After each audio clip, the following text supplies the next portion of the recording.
Salve galera, beleza? Como é que vocês estão? Hoje a gente vai continuar com a série sobre inteligência artificial dentro do ITIL 5 e eu vou explicar para vocês quais são as principais ferramentas que a gente tem para conseguir botar ordem em tudo isso. Ou seja, como a gente vai fazer com que a inteligência artificial trabalhe a nosso favor e não contra nós.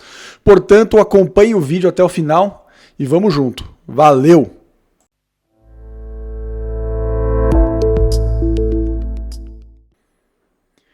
Bem, vamos lá, vamos falar um pouco sobre isso. É importante vocês entenderem, né, que a gente está numa série de 10 vídeos onde a gente vai falar tudo sobre inteligência artificial dentro do ITIL 5. E esse é o vídeo número 2, né, o vídeo 2 de 10 desse processo todo que a gente conceitos do que são os guardrails, né? Os guardrails, né, ao pé da letra ali, né, nada mais são do que as linhas de defesa operacional que permite a adoção segura de inteligência artificial, transformando o potencial tecnológico em valor real, sem comprometer a integridade do serviço. Ou seja, é o cara que vai segurar a inteligência artificial para que ela não saia fazendo tudo de qualquer jeito, da maneira que ela entender que tem que ser feito e sem limite. A gente já falou sobre isso algumas vezes, né? Que se a gente não coloca alguns limitadores na inteligência artificial, ela pode simplesmente sair gastando dinheiro adoidado, por exemplo, para manter um serviço no ar, né? Mas é o que vai trazer o direcionamento adequado para que ela trabalhe dentro dos trilhos, né? Basicamente é isso. Eu gerei essa imagenzinha aqui por inteligência artificial, né? E ela demonstra muito bem o que seria isso, né? Onde os objetivos, né, que seria o valor entregue através da inteligência artificial e os XLAs, né, que seria uma boa experiência do usuário, né, com o uso dela, são os objetivos finais.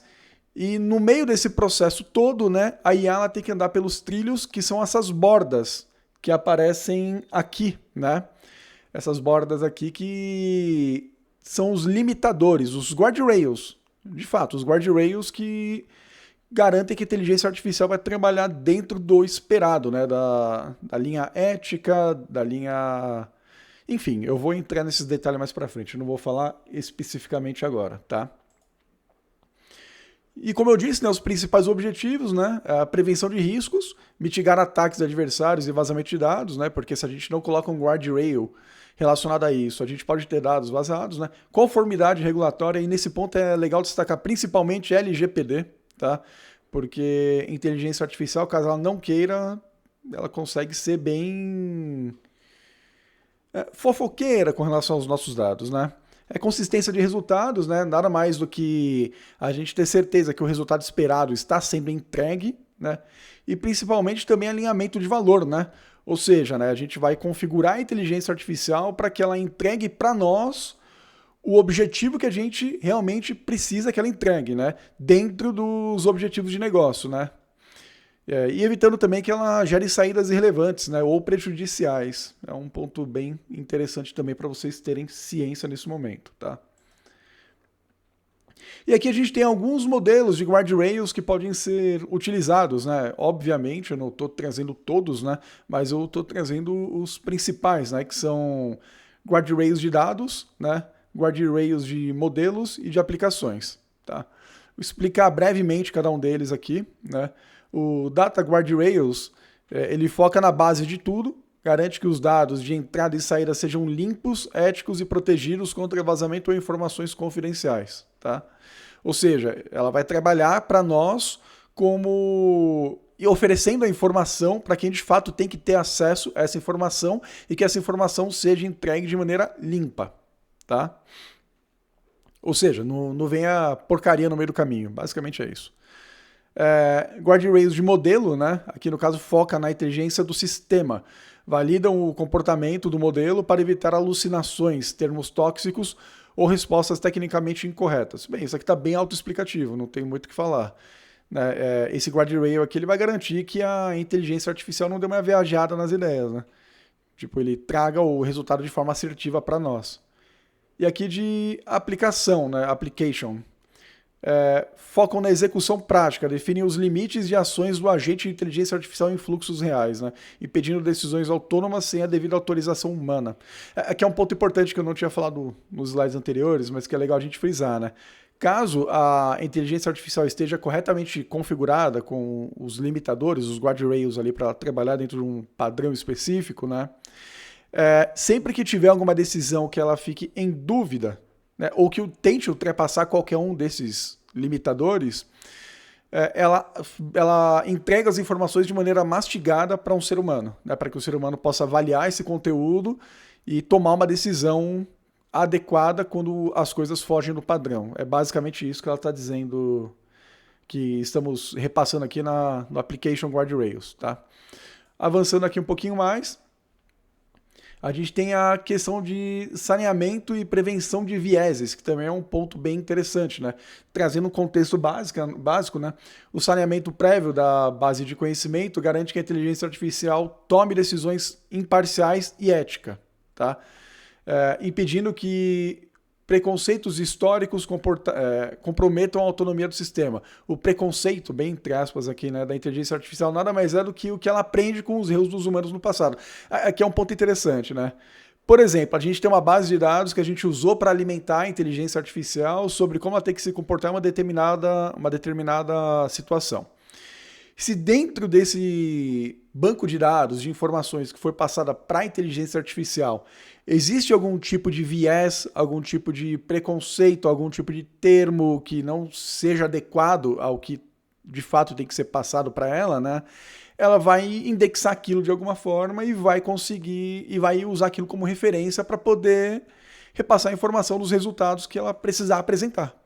Então, essa parte de curadoria, né, na hora de fazer o abastecimento, né, da inteligência artificial com informações, ele é importante para prevenir esse tipo de situação. E aqui eu trago, por exemplo, um modelo de enviesamento, né, de viés que a inteligência artificial pode adotar. A gente tem vários modelos aqui, como vocês podem ver. Mas eu vou trazer só o primeiro de cada um. E caso vocês queiram ver os demais, é só vocês lerem. Pausa o vídeo e dá uma lida aí, né? Mas, por exemplo, prioridade, tá? É um cenário viciado antes, né? Privilegia quem mais reclama. Ou seja, você tem aquele usuário chatão, aquele cara chatão, que ele fica reclamando que nem um doido lá e ele acaba sendo atendido primeiro, né? Vamos supor. Daí dentro do cenário com cenário saneado, né, com o saneamento feito, né, ela vai focar no impacto real ao negócio. Ou seja, ela não vai usar o quem grita mais alto para tomar uma decisão. Ela vai usar o maior impacto que está sendo gerado naquele momento para fazer a priorização. Tá? Isso aqui é um dos exemplos. Vamos para o próximo aqui. O número 2 aqui, mitigação de alucinações. É legal entender que alucinações, quando a gente fala sobre alucinações, é literalmente a inteligência artificial ela dá uma viajada na ideia, tá? Contexto, né? Filtros automatizados em tempo real garantem que a inteligência artificial opere sempre dentro dos limites da LGPD e das normas de segurança sem expor dados sensíveis, tá? Então, aqui dentro de um cenário, um exemplo, um procedimento técnico. A inteligência artificial cria passos existentes para um reset de senha. Isso aqui é um cenário com alucinação, com erro, né? Ela vai criar um passo a passo inexistente para um reset de senha, ou seja, ela não vai seguir um padrão, uma base de conhecimento, um modelo pré-definido, né? E o cenário com guardrail, a IA utiliza apenas o manual oficial homologado.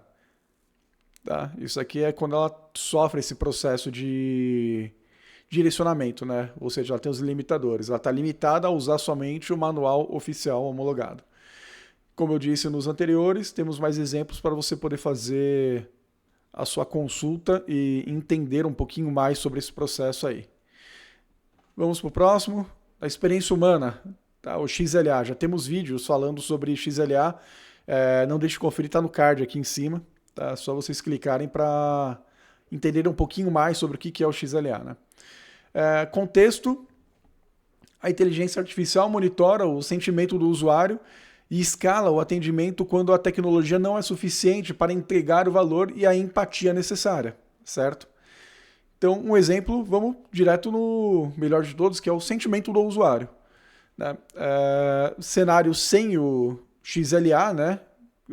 Com o erro, a inteligência artificial ignora a frustração e mantém respostas frias, ou seja, ela não adapta o discurso. Cenário com XLA, né, onde o foco é na experiência do usuário. Aí ela detecta a irritação e muda o tom para empatia. Né? Ou seja, ela vai, a grosso modo, ser mais carinhosa. Vai fazer um carinho no usuário. Interpretem como vocês quiserem. Número 4, vamos lá para o próximo. Só um segundinho, beleza. Supervisão humana na coordenação. Tá? A IA orquestra as ações com velocidade, mas o controle final e a responsabilidade permanecem sempre nas mãos do curador humano. É o que eu falei, quando ela não consegue tomar uma decisão, ela aciona um humano para que essa decisão seja tomada em conjunto com o ser humano. Tá? Vamos lá, exemplo, respostas críticas. Tá? Cenário sem filtro, né, sem supervisão do humano. A inteligência artificial comunica, a inteligência artificial envia um comunicado global sobre falhas graves. Pô, daí é sacanagem, né? Tipo, ou seja, ela jogou toda a merda no ventilador, né? Informando que existe alguma falha grave no sistema. Tá? No cenário com a supervisão, ela entende que aquilo é um cenário mais delicado e ela envia uma notificação para que um ser humano revise o tom da mensagem antes do disparo, certo? Onde ele vai dar uma adequada ao momento que está passando a empresa ali quando se tem a necessidade sobre uma falha de notificação sobre uma falha grave. E o quinto item aqui, né? Conformidades regulatórias. Esse aqui é legal, né? É bem bacana também, né? O saneamento prévio da base de conhecimento garante que a inteligência artificial tome decisões imparciais e éticas, impedindo que preconceitos históricos comprometam a autonomia do sistema, né? Um exemplo básico, proteção de dados, tá? Cenário sem conformidade com o erro. A inteligência artificial expõe CPF ou senhas em logs de atendimento. Cenário com guardrail, né, com um limitador, já caminhando para uma solução disso, né? Filtros automáticos anonimizam dados sensíveis, ou seja, se aplicam os critérios da LGPD. Caso você queira entender um pouquinho mais sobre esse item, você pode ler os demais cenários aqui descritos, tá? E é isso, pessoal. O vídeo de hoje é esse. É importante a gente sempre entender que por trás da inteligência artificial sempre tem uma necessidade de se ter um ser humano para poder fazer uma curadoria completa desse cenário, para poder validar de fato o que a inteligência artificial está fazendo por nós, né?